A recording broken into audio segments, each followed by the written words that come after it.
दोस्तों, स्वागत है आपका आपके आपने YouTube चैनल पर। आज मैं आपको एक सौदागर के बेटे और एक गुलाम सुंदरी की कहानी सुना रहा हूँ।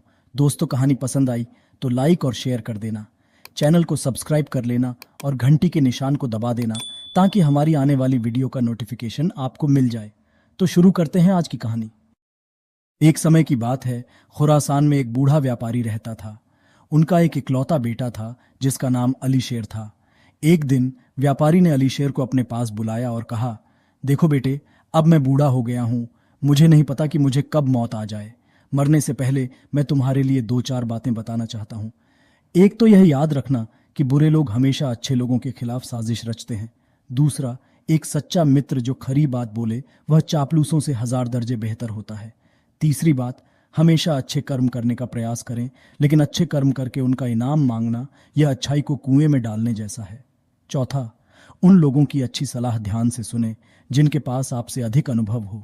किसी की अच्छी सलाह सुनने में कोई बुराई नहीं है, क्योंकि हर चीज के दो पहलू होते हैं। एक आदमी दोनों पहलू नहीं देख सकता। पांचवा, जो धन मैं तुम्हारे लिए छोड़कर जा रहा हूं उसका उपयोग बहुत सावधानी से करना, क्योंकि मैंने इसे बड़ी मेहनत से कमाया है। छठा, शराब से बचें, यह मनुष्य की इच्छा को मार देती है। कुछ दिनों बाद व्यापारी की मृत्यु हो गई। अपने पिता के वियोग से अली शेर को बहुत दुख हुआ। इसके कुछ समय बाद ही उनकी मां का भी निधन हो गया। अली शेर अब दुनिया में अकेला था, क्योंकि उसके कोई अन्य भाई बहन या रिश्तेदार नहीं थे। 2-4 वर्ष तक तो वह बड़े मन से अपना व्यापार करता रहा, परंतु धीरे धीरे वह बुरे लोगों की संगति में पड़ गया। उसे शराब पीने की आदत पड़ गई और वह अपना पैसा पानी की तरह बहाने लगा। कुछ ही समय में वह कंगाल हो गया। उसके सभी साथियों ने उसका साथ छोड़ दिया। अब उसे अपने पिता की सीख याद आई और उसे पता चला कि उसने कितनी बड़ी गलती की है। एक दिन अली शेर के पास खाने के लिए कुछ भी नहीं था, इसलिए वह भीख मांगने के लिए बाजार चला गया। बाजार में एक जगह बहुत भीड़ लगी थी। उसने जाकर देखा तो पाया कि एक सुंदर गुलाम औरत की नीलामी हो रही है। अली शेर ने जब उस दासी सुंदरी का मनमोहक रूप देखा तो वह मूर्ति बन गया और उसे देखने लगा।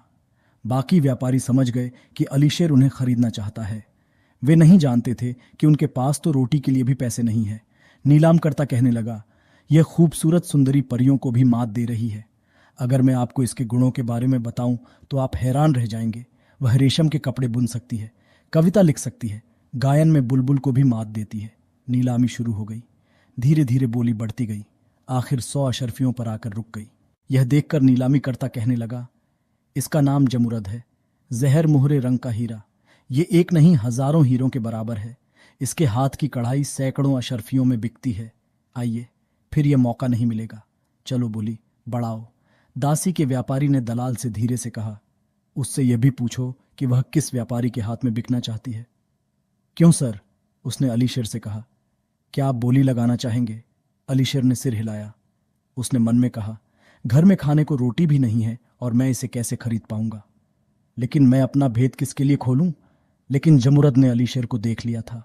उसे तुरंत विश्वास हो गया कि यह एक अच्छा आदमी है और उसका ख्याल जरूर रखेगा। वह अली शेर के पास आई और बोली, अगर तुम मुझे खरीद लोगे तो तुम्हारी किस्मत खुल जाएगी। उसने उत्तर दिया, मेरे पास इतनी रकम कहाँ है कि मैं तुम्हें खरीद सकूं। मेरे पास कानी कोड़ी भी नहीं है। जमुरद ने चुपके से एक थैली उसके हाथ में देते हुए कहा, यह लो 900 अशरफियां और मुझे खरीद लो। अली शेर ने वैसा ही किया। उनकी बोली सबसे ज्यादा थी। अंत जमुरद को उसे सौंप दिया गया। वह जमुरद को अपने घर ले गया।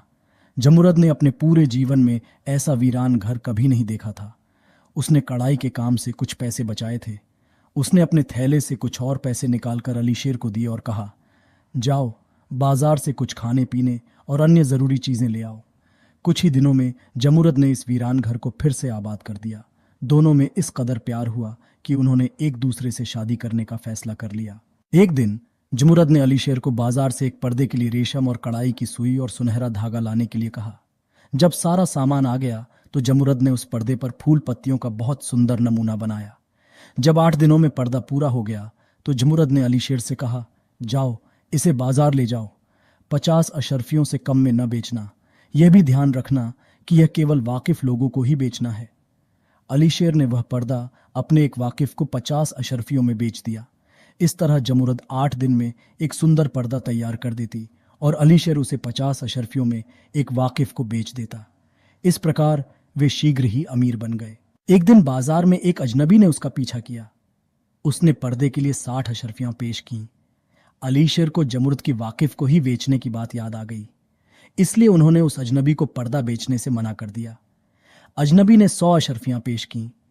अली शेर लालच में आ गया और उसने पर्दा अजनबी के हाथ बेच दिया। वह पैसे लेकर घर चला गया। अली शेर हैरान था कि अजनबी उसका पीछा कर रहा था। उसने अजनबी से पूछा, आप मेरा पीछा क्यों कर रहे हैं? अजनबी ने उत्तर दिया, मुझे बहुत प्यास लगी है, कृपया मुझे घर से 2 घूंट पानी पिला दीजिए। अली शेर को अपनी परेशानी के दिन याद आ गए और वह उस अजनबी के लिए पानी से भरा एक गिलास ले आया। अजनबी ने पानी पिया, फिर भी वह अपनी जगह से नहीं हिला और कहने लगा, मैं भूख से मर रहा हूं, भगवान के लिए रोटी के 2 टुकड़े दे दो। तंग आकर अली शेर ने दरवाजा बंद कर दिया और बाजार से कुछ खाने पीने के लिए ले आया। अजनबी कहने लगा, यह तो बहुत है, तुम भी मेरे साथ खाओ। अजनबी की मजबूरी के कारण अली शेर ने उसके साथ खाना शुरू कर दिया। अजनबी ने आंख बचाकर एक केले को 2 टुकड़ों में फाड़कर उसमें अफीम डाल दी। वह केला खाते ही अली शेर बेहोश हो गया। जैसे ही अली शेर बेहोश हुआ, अजनबी बाहर भाग गया। वहां खच्चर के पास वही आदमी खड़ा था जिसने नीलामी में सबसे ऊंची बोली लगाई थी। उसका नाम रशीद था और उसने मन बना लिया था कि वह जमुरत को काबू में करके ही छोड़ेगा। इसलिए वह जमुरत के स्थान को जानने के बारे में योजना बना रहा था। वह अजनबी उसका भाई बसरूम था और जमुरत को ढूंढने में अपने भाई की मदद कर रहा था। वे दोनों अली शेर के घर के अंदर गए और जमुरत को खच्चर पर बिठाकर अपने घर ले गए और अंदर बंद कर दिया।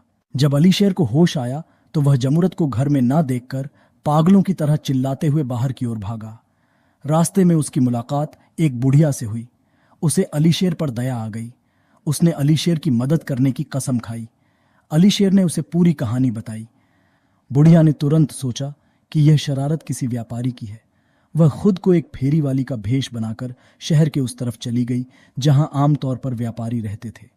एक दिन वह फेरी लगाते हुए एक घर के पास पहुंची जहां से रोने और सिसकने की आवाज आ रही थी। उसने सेवकों से पूछा कि कौन रो रहा है।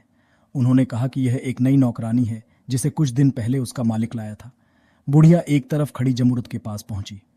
उसने जमुरत के कान में कहा, आधी रात को जब सब लोग सो जाएं तो तुम खिड़की के पास आ जाना। अली शेर नीचे खड़ा होगा, आपने रस्सी के द्वारा नीचे आ जाना। यह सुनकर जमुरत बहुत खुश हुई। बुढ़िया ने अली शेर को सारी कहानी सुनाई तो उसका दिल खिल उठा। रात को वह समय से पहले ही उस घर के पास जाकर बैठ गया और इंतजार करने लगा कि कब सब जगह शांति हो जाए और वह जमुरत को लेकर वहां से चला जाए। लेकिन कुछ ऐसा हुआ कि अली शेर ने जमुरत से मिलने की खुशी में पहली पूरी रात अनिंद्रा में बिताई थी, इसलिए अचानक उसको नींद आ गई। उस रात एक डाकू जिसका नाम जवान था चोरी करने के लिए व्यापारी के घर के पास घूम रहा था। उसी समय खिड़की खुली और जमुरत ने अली शेर समझकर डाकू को इशारा किया। डाकू ने भी जमुरत को इशारा किया। यह देखकर जमुरत धीरे धीरे रस्सी के द्वारा नीचे उतर गई। वह अपने साथ 2 थैलियां अशरफियां भी ले आई। डाकू ने तुरंत थैलियां लीं और जमुरत को अपने पीछे घोड़े पर बिठाया और दूर जंगल में अपने डेरे पर ले गया। आग की रोशनी में जमुरत ने डाकू की शक्ल देखी तो पूछने लगी, तुम कौन हो? डाकू बोला, मैं डाकू हूं, मेरा नाम जवान है, अब ये थैलियां मेरे पास हैं, मैं इन थैलियों का मालिक हूं। ये सुनते ही जमुरत गश खाकर गिर पड़ी। डाकू ने जमुरत को उसकी बूढ़ी मां को सौंप दिया और किसी काम से शहर चला गया। जब जमुरत को होश आया तो वह वहां से भागने की योजना बनाने लगी। उसने पास ही सैनिकों की एक वर्दी और एक तलवार पड़ी देखी। पास ही एक घोड़ा बंधा हुआ था। जब बुढ़िया को नींद आने लगी तो जमुरत ने तुरंत वर्दी पहनी, अशरफियों की थैलियों को अपने कब्जे में लिया और सिपाही के भेष में घोड़े पर बैठकर वहां से निकल गई। जमुरत ने 10 दिनों तक यात्रा की। आखिर 11वें दिन वह एक बहुत बड़े शहर में पहुंची। शहर के बड़े दरवाजे के बाहर लोगों की भीड़ लगी हुई थी। जैसे ही जमुरत ने द्वार में प्रवेश किया, आकाश खुशी के नारों से गूंज उठा। जवानों ने सलामी दी। जमुरत ने पूछा, क्या बात है, ये खुशी के नारे किस लिए हैं? बड़े वजीर ने उत्तर दिया, इस शहर की प्रथा है कि जब पिछला राजा बिना संतान के मर जाता है तो उसके 3 दिन बाद जो भी व्यक्ति शहर में प्रवेश करने वाला पहला व्यक्ति होता है वह राजा बनने का हकदार होता है। भगवान ने आपको यह सम्मान दिया है, अब से तुम हमारे सिर का ताज हो। इसके बाद सभी लोग जलूस के रूप में जमुरत को लेकर राजमहल पहुंचे। वहां सभी ने राजा के प्रति वफादारी की शपथ ली। बेशक जमुरत राजगद्दी पर बैठ गई, परंतु वह अंदर से खुश नहीं थी। अली शेर की याद उसे दिन रात सताती रहती थी। एक दिन सोचते सोचते उसे अली शेर को ढूंढने की योजना सूझी। उसने नगर की एक और खुले स्थान में एक बड़ा भवन बनवाया और आदेश दिया कि हर महीने के पहले दिन उस स्थान पर एक भोज आयोजित किया जाएगा, जिसमें नगर के अमीर और गरीब एक साथ भोजन करेंगे। आदेश के अनुसार नगर के सभी लोग, चाहे अमीर हों या गरीब, महीने के पहले दिन भोजन करने आए। उनमें एक मनुष्य ऐसा था जो भूखों की तरह खा रहा था और बाकियों का हिस्सा भी चौपट कर रहा था। जमुरद ने तुरंत पहचान लिया कि यह आदमी बसरूम है, जो उसे पकड़कर अपने भाई के घर ले गया था। जमुरद ने अपने सैनिकों को बसरूम को उनके सामने उपस्थित होने का आदेश दिया। जब बसरूम को जमुरद के सामने पेश किया गया तो वह बसरूम से पूछने लगी, तुम्हारा नाम क्या है और तुम शहर में क्यों आए हो?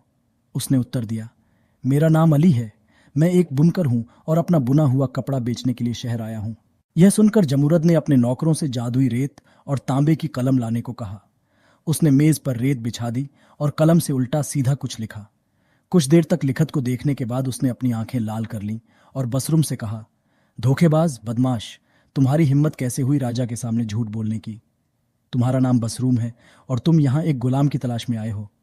सच सच बता दो, नहीं तो आपकी खैर नहीं। मैंने इस जादुई रेत के माध्यम से सब कुछ जान लिया है। बसरूम जमुरद के चरणों में गिर गया और सब कुछ कबूल कर लिया। इस पर जमुरद ने उसे कालकोठरी में डालने का आदेश दे दिया। दूसरे महीने फिर से महफिल बुलाई गई। जब लोग खाने पीने में व्यस्त थे, तभी एक और अजनबी पहले की तरह वहां पहुंचा और खाली जगह देखकर वहीं बैठ गया। वह बहुत भूखा था, इसलिए वह भी पागलों की तरह खाने लगा। जमुरद ने उसे तुरंत पहचान लिया कि यह वही डाकू है जो जमुरद को पकड़कर अपने डेरे में ले गया था। जमुरद ने उसे अपने सामने उपस्थित होने के लिए कहा। जब वह सामने आया तो जमुरद ने पूछा, तुम्हारा नाम क्या है? उन्होंने जवाब दिया, मेरा नाम उस्मान है और मैं यहाँ काम की तलाश में आया हूँ। जमुरद ने मेज पर जादुई रेत और तांबे की कलम से लिखी हुई लिखित देखी और कहने लगी, झूठ क्यों बोलते हो? तुम्हारा नाम जवान है, तुम बहुत बड़े डाकू हो, आप अपने घोड़े की तलाश में यहाँ आए हैं। डाकू सपने में भी नहीं सोच सकता था कि यह वही लड़की है जिसे वह अपने डेरे पर लाया था। वह चिल्लाकर जमुरद के पैरों पर गिर पड़ा और अपनी जान की दुहाई देने लगा। जमुरद ने उसे भी काल कोठरी में डालने का आदेश दे दिया। इस प्रकार जब तीसरा महीना आया तो फिर महफिल बुलाई गई। जब लोगों ने अपना भोजन समाप्त कर लिया तो अचानक एक लंबा और बहुत सुंदर अजनबी एक खाली जगह देखकर खाना खाने के लिए बैठ गया। जमुरद ने उसे देखते ही पहचान लिया कि यह अली शेर है। उसका दिल खुशी से धड़कने लगा। वह लंबी यात्रा करके आया था, इसलिए वह बहुत भूखा था। वह जमकर खाने लगा। लोगों में से एक ने कहा, जो कोई भी इस कुर्सी पर बैठता है उसे कालकोठरी में डाल दिया जाता है। तुम यहां से उठ जाओ। वह कहने लगा, कोई बात नहीं, मैं एक लंबी यात्रा से आया हूं, पहले मुझे अपनी रोटी खाने दो, जो होगा बाद में देखा जाएगा। अली शेर के खाना खाने के बाद जमुरद ने अपने सैनिकों को अजनबी को उसके सामने पेश करने का आदेश दिया। सभी को यकीन था कि यह भी कालकोठरी की सैर जरूर करेगा।